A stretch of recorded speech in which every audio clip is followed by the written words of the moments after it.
Hey, what is up, everyone? I'm Christina, and I'm your host for the Fit Beaute Report.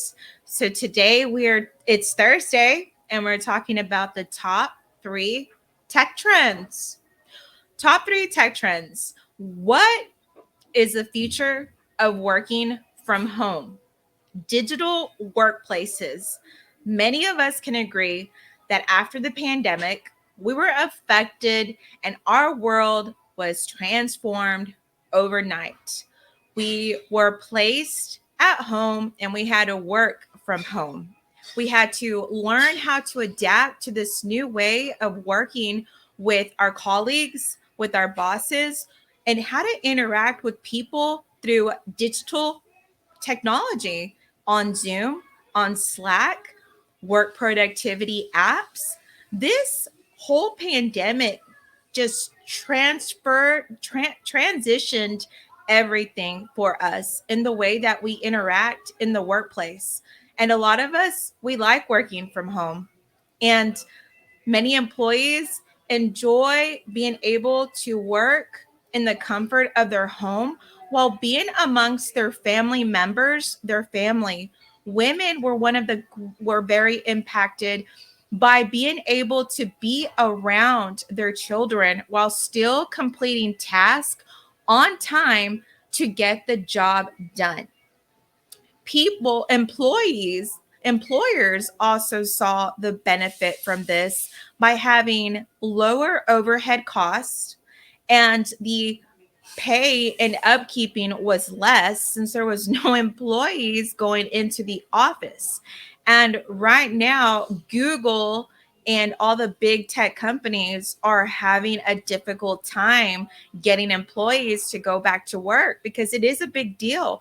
I feel like this also revolutionized how we're working because now employees are requesting and asking to work from the comfort of their own home. And this, I see it being something that's more normal to us now that we've gone through the pandemic. We're working from home. We're learning how to use these technologies to collaborate with our coworkers, with our colleagues and our bosses through all these digital technologies that are being used to work from home.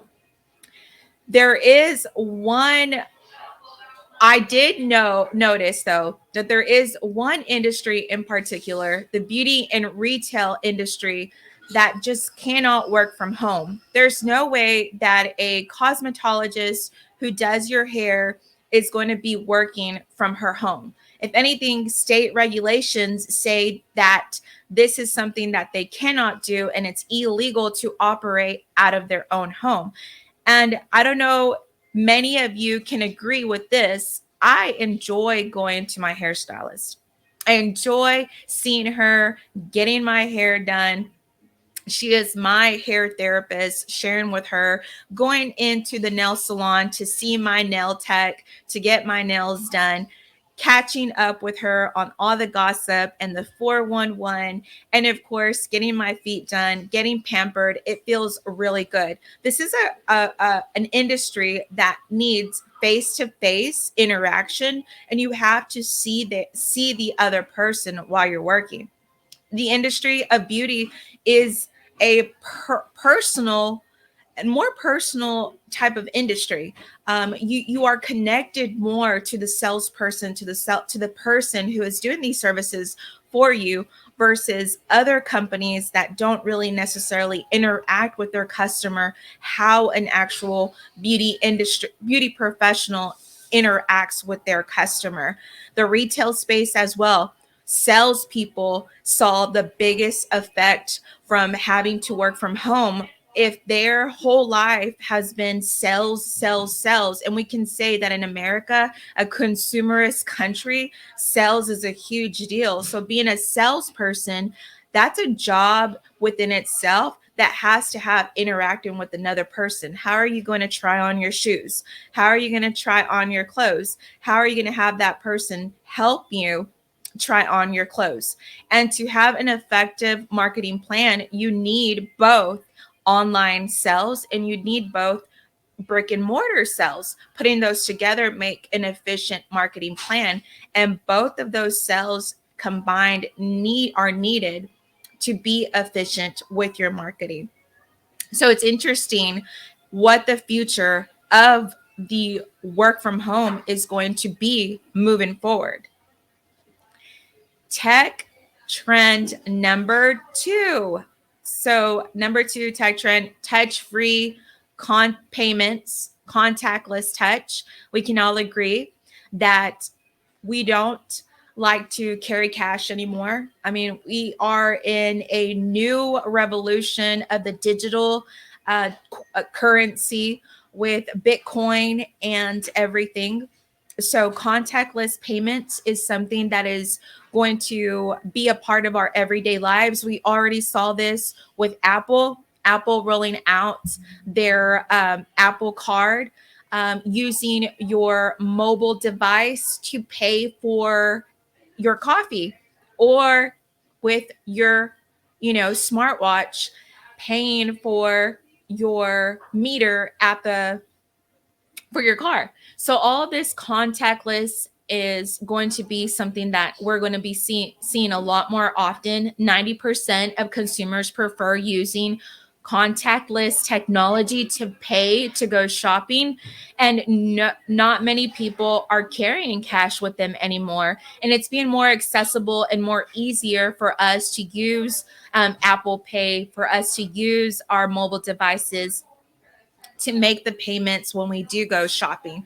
Now, it's not just contactless technology that we're going to be seeing to make payments, but we're also going to be seeing the future of contactless technology with opportunities in 5G, robotics, artificial intelligence, and drones. And we are already seeing this through DoorDash.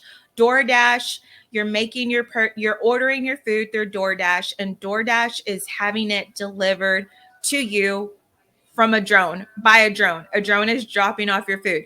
And Domino's is another example that is doing the exact same thing by dropping off your pizza with a little robot or a drone to your doorstep. You don't even get to see the pizza man anymore. And that's something that we're going to be seeing a lot more too, as we go into the future of contactless payments and the contactless technology that's going to be rolling out in the future with artificial intelligence, with drones.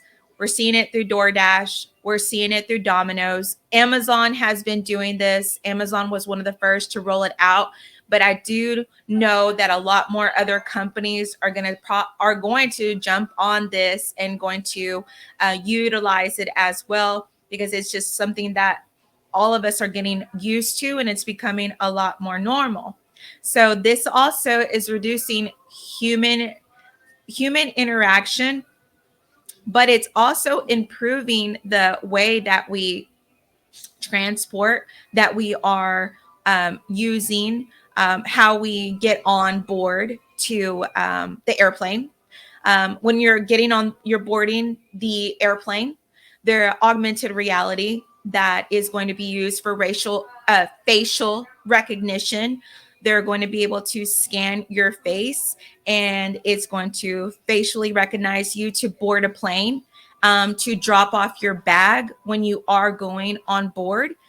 You are also going to be able to, in the near future, possibly 2023, we're going to be able to just take a photo of our face with photo recognition, and you're going to be able to board a plane without showing your government issued ID.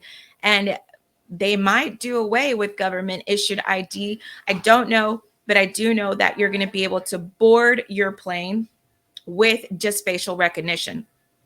Other transportation systems that are already rolling out new technologies using contactless technology is going to be also the subways. It's going to be your buses. The metro is giving out metro cards, where the card, you just place it, you just touch, and it pays, and you're able to get on the subway. You're able to board the bus.